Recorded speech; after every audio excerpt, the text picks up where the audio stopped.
Okay, let's try that again. What you see up here on the cylinders here is you're going to see two flow valves, one here and one that's over here. So when the command is given for the dosage rod to either be opened or closed, the exhaust is going to come through this flow valve right here, and these are metered out. So that if I close this port off, it means that this cylinder is going to move slower in the back. If I close this one off, it's going to move slower forward.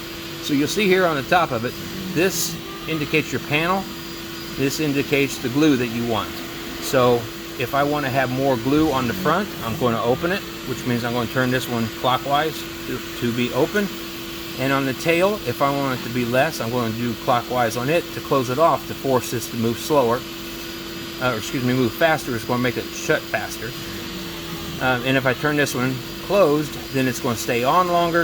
And if I close this one, it means it's going to start later. So those are your adjustments. Beyond that, you actually have some of the newer machines that have computer controls, microprocessors. This one, I believe this one has one that's up here as well. I think that's what this one over here is. It's been a while. That you can control that as well.